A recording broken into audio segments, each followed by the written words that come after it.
बळीराजाच्या मदतीला श्री डिजिटल धावले. मुख्यमंत्री सहाय्यता निधीस 15,501 रुपये जमा. मराठवाड्यात यंदा झालेल्या अवकाळी पावसाने शेतकऱ्यांचे मोठ्या प्रमाणावर नुकसान केलं असून बळीराजा गंभीर संकटात सापडला आहे. शेतकऱ्यांच्या डोळ्यात अश्रू, हातात कर्जाचा डोंगर आणि शेतात उद्ध्वस्त पिके अशी भीषण परिस्थिती निर्माण झाली आहे. अशा कठीण काळात समाजातील विविध घटकांनी शेतकऱ्यांच्या मदतीला पुढे यावे या भावनेतून श्री डिजिटल तुळजापूर व धाराशिव युनिटने एक हात मदतीचा पुढे केला आहे. या सामाजिक जाणीवेतून प्रेरणा घेत संस्थेने मुख्यमंत्री सहाय्यता निधी कक्षात 15,501 इतकी रक्कम जमा केली आहे. आर्थिक मदत लहान असली तरी त्यामागील शेतकरी प्रेम व समाजसेवेची भावना मोठी आहे, असे यावेळी सदस्यांनी सांगितले.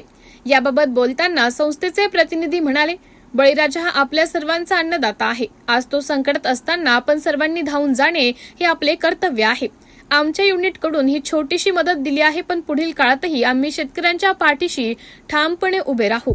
दरम्यान या उपक्रमामुळे स्थानिक नागरिकातून सकारात्मक प्रतिसाद उमटला आहे. अनेकांनी अशा प्रकारे मदत करणे ही काळाची गरज असल्याचं सांगत श्री डिजिटलच्या कार्याचं कौतुक केले.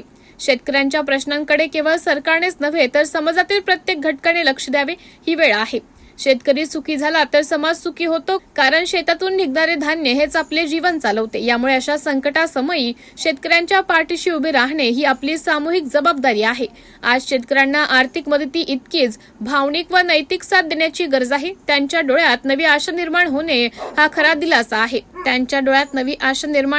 खरा दिलासा आहे. संस्थांनी, संघटनांनी तसंच प्रत्येक सामान्य नागरिकाने छोट्या छोट्या मार्गांनी मदत केल्यास या संकटातून बळीराजाला सावरणे शक्य होईल. यासोबतच शेतकऱ्यांच्या दीर्घकालीन प्रश्नांवर उपाय शोधणेही तितकंच महत्वाचे आहे. पीक विमा, सिंचन व्यवस्था, बाजारपेठेतील दर यावर ठोस काम झाले तर भविष्यात अशा संकटांचा सामना परिणाम शेतकऱ्यांवर कमी होईल. मात्र सध्या या क्षणी त्यांना धीर देणे आणि मदतीचा हात देणे हीच प्रमुख कर्तव्य आहे. शेतकरी हा समाजाचा कणा आहे. कणा मोडला तर शरीर उभे राहू शकत नाही. त्यामुळे चला